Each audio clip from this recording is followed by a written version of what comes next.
আল্লাহ পাক বলছেন তাদের শাস্তির সুসংবাদ দাও। আমরা বুঝলাম এই জায়গাতে এসে আল্লাহর বিরুদ্ধে যে কেউ লাভবান অতীতে হয়নি, এখনো হচ্ছে না, সামনের দিনও হওয়ার কোনো সম্ভাবনা। আপনাদের কারো সন্দেহ আছে নাকি? সামনের দিনে ইসলামের বিরুদ্ধে যত ষড়যন্ত্রই করা হোক না কেন, মুসলমানরা তার শক্ত হাতে নির্মূল করার জন্য আল্লাহর ইচ্ছায় চেষ্টা চালাবে। ঠিক কিনা কন? সব ইমাম, এক শ্রেণীর মানুষ এক সময় বলতো কোরআনের রাষ্ট্র কায়েম হওয়ার জন্য লাগবে আলেমদের ঐক্য। বলে না? বলে না? আপনারা জবাব না দিলে মনে করবো আমি মনে একলা পাগলের মতো বকছি। তোমরা আলেমরা এক হও, আমরা তোমাদের পক্ষে আছি। আলেমরা যদি একভাবে ফতোয়া দেয়, সব আলেম এক জায়গায় হয়, তবে 100% হওয়া কঠিন। 100% হওয়া কঠিন। আলেমরা এক হও, আমরা তোমাদের পেছনে থাকি কিনা, কোরআনের শাসন আমরাও চাই কিনা তোমরা দেখবা। আমার মনে হয় সেই মানুষদের ঈমান যাচাইয়ের সময় এসে গেছে। আগামী দিনে যদি আলেমরা এক হয়, কোরআনের রাষ্ট্র কায়েমের জন্য কোন বামপন্থী দলের পেছনে মুসলমান যেতে পারবে না। আগামীর দিনে সংসদ দখলের জন্য যদি কোরআন যায়, মুসলমানদের ইমানি দায়িত্ব হবে কোরআনকে রাষ্ট্রীয় ক্ষমতায় বসাবার জন্য প্রয়োজনে শাহাদাতের তামান্না নিয়ে রাজপথে ঝাঁপ দেওয়া। কথা কোন ঠিক কিনা? এই জায়গায় যদি গড়িমসি করেন, তাহলে বিগত 3 যুগ 4 যুগ ধরে যে ফতোয়া দিয়ে আসছেন, ব্যক্তিগত ফতোয়া, মোল্লারা এক হও, আমরা তোমাদের সাথে আছি। গালি দিয়ে বলে মোল্লারা এক হও, আমরা তোমাদের সাথে আছি। কিন্তু যখনই দেখবেন আলেমদের ভিতরে এক হওয়ার সম্ভাবনা, তখন ওরা চিন্তা করবে হাড়ি হারালাম বলে। কথা কন ঠিক না বেঠিক? যে কোনো কায়দায় আলেমদের ভিতরে বিভেদ তৈরি করে দাও, কারণ কোরআন যদি রাষ্ট্র ক্ষমতায় আসে, গম চুরির কোনো সুযোগ থাকবে না। কোরআন যদি রাষ্ট্র ক্ষমতায় আসে, কারোর বাবার সাধ্য হবে না মদের বোতল কেনা। কোরআন যদি রাষ্ট্র ক্ষমতায় আসে, কারোর শক্তি হবে না জেনা ব্যভিচার করা। কোরআন যদি রাষ্ট্র ক্ষমতায় আসে, কারোর বাবার সাধ্য হবে না আলেমদেরকে বেইজ্জতি করা। কথা কন ঠিক কিনা?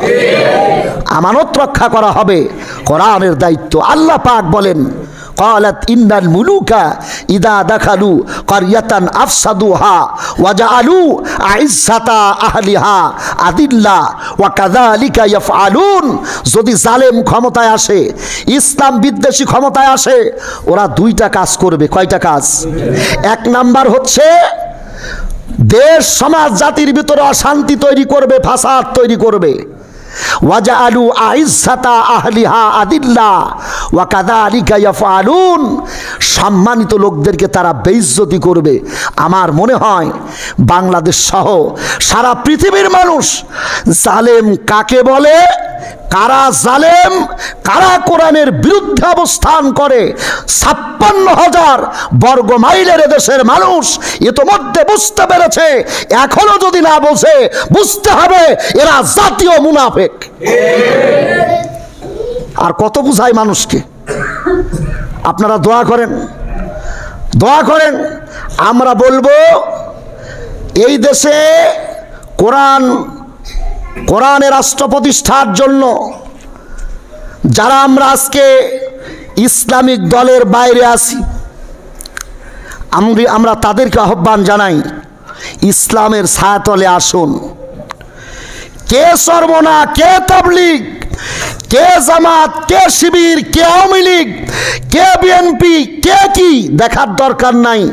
আমাদের আইডেন্টিটি দুনিয়ায় বিভিন্নভাবে থাকতে পারে, মরার পরে একটাই আইডেন্টিটি হবে, হয় আপনি ইমানদার জান্নাতি, আর নয়তো আপনি বেঈমান জাহান্নামী।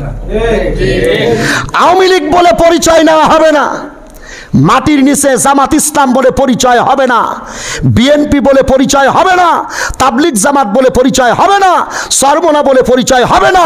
পরিচয় হবে আল্লাহর প্রতি তোর ঈমান ছিল কিনা, রসুলের আনুগত্য করেছিস কিনা। যদি এই চিন্তা আমাদের এখন উপলব্ধিতে আসে, আর ঘরে বসে থাকার কোনো সুযোগ নেই। আমি প্রাণ ভরে দোয়া করি রব্বুল আলামিন, অনেক দিন ধরে আলেমদের রক্ত ঝরেছে, সোনার ছেলেরা জীবন দিয়েছে, অসংখ্য মানুষের লাশ রাস্তায় পড়ে থেকেছে, হসপিটালে পড়ে থেকেছে, হাজার হাজার যুবকদের, ছাত্র ভাইদের পঙ্গুত্ব বরণ করতে হয়েছে, হাজার হাজার শিক্ষাঙ্গনের শিক্ষকদেরকে কর্মবিরতি দেওয়া হয়েছে। সবগুলার পেছনে ছিল যদি দেশের শান্তি শৃঙ্খলা পরিবেশ ফিরে আনা। আয় আল্লাহ, হাজারো মানুষের যারা হাত হারিয়েছে, চোখ হারিয়েছে, অসংখ্য মা তার সন্তান হারিয়ে, সন্তান হারা মায়ের যন্ত্রণা যে কত কঠিন, হাজারো বাপ তার সন্তান হারিয়ে নিজের শহীদের লাশ বাবা কাঁধে করে যাওয়া বাবার জন্য কত বড় বোঝা, এটাও এই বাংলাদেশে ঘটেছে। কথা কন ঠিক কিনা? আমার এই কথা আগামীকালকে মিডিয়ায় যাবে। আমি সারা বাংলাদেশের মানুষদেরকে আহ্বান করাই, আমি জানাই আমি গুনাহগার বান্দা। যারা ইসলামিক দলের ছায়াতলে আছেন তারা তো ঐক্যবদ্ধ থাকবেন, আর যারা ইসলামিক দলের বাইরে আছেন আহ্বান জানাই ইসলামের ছায়াতলে আসুন, নিজের জীবনের পরিবর্তন করুন। কারণ পৃথিবীতে কার্ল মার্কস লেনিনের সংবিধান দিয়ে শান্তি প্রতিষ্ঠা হয়নি। 1920 সালে পৃথিবীর মানুষ যখন নিদারুণভাবে প্রথম মহাবিশ্বযুদ্ধে বিপদগ্রস্ত হয়েছিল, 1920 সালে লিগ অব নেশন প্রতিষ্ঠা হয়েছিল। লিগ অব নেশন প্রতিষ্ঠা হয়ে 1938 সাল পর্যন্ত এরা প্রচেষ্টা চালিয়েছে, পৃথিবীর মানুষকে তারা শান্তি দিতে পারে নাই। 1939 সালে 7ই আগস্ট জাপানের হিরোশিমা নাগাসাকিতে যখন বোমা বিস্ফোরণ হয়েছিল, সেখান থেকে 1945 সাল পর্যন্ত যে দ্বিতীয় মহাবিশ্বযুদ্ধ হয়েছিল, তার শেষ পরিণামে কোটি কোটি মানুষের প্রাণ গেছে, শান্তি প্রতিষ্ঠা হয়নি।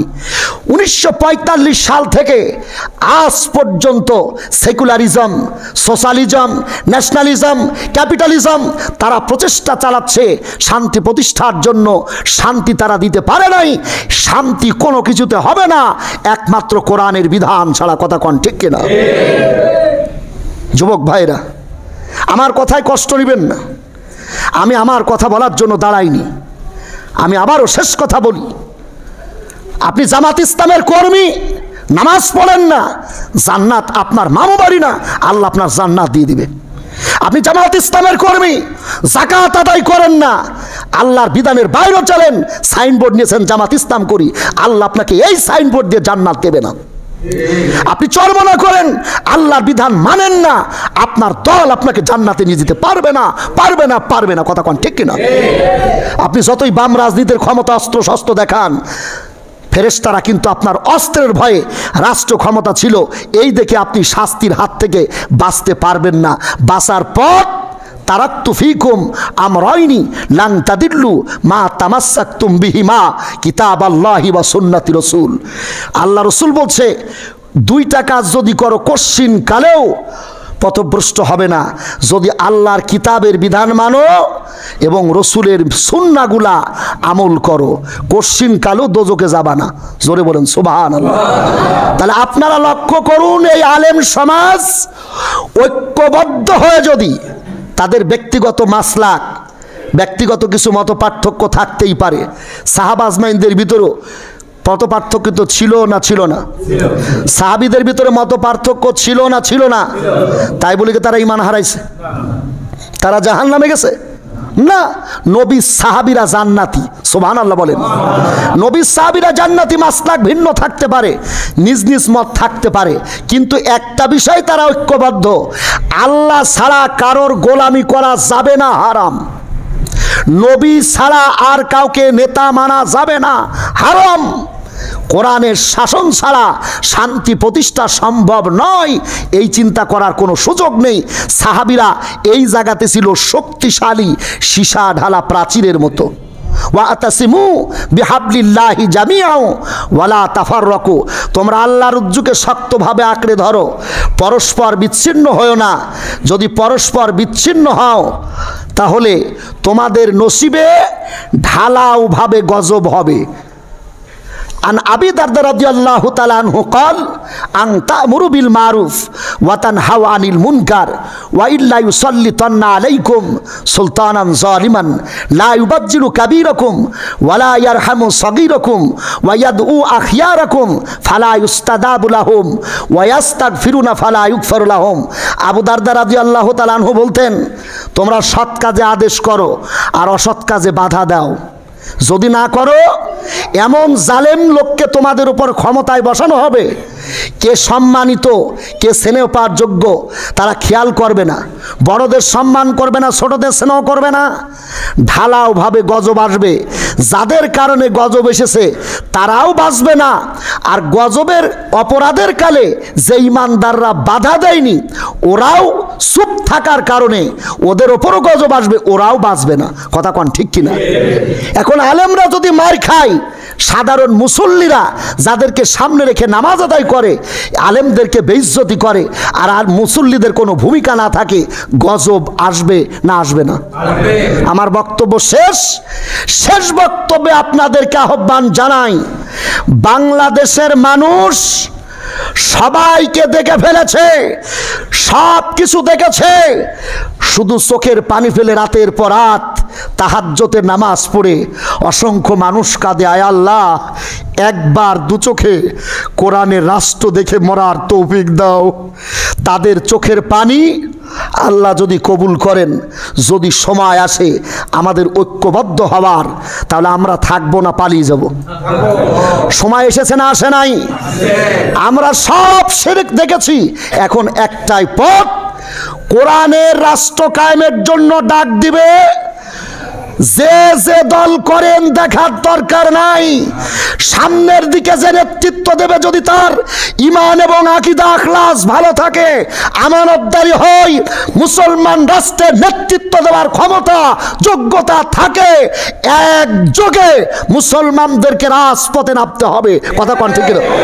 আল্লাহ রাব্বুল আলামিন আমাদের সকলকে যেন ইসলামের সমাজ দেখার তৌফিক দান করেন, আমিন। ওমা আলাইনা ইল্লাল বালাগ।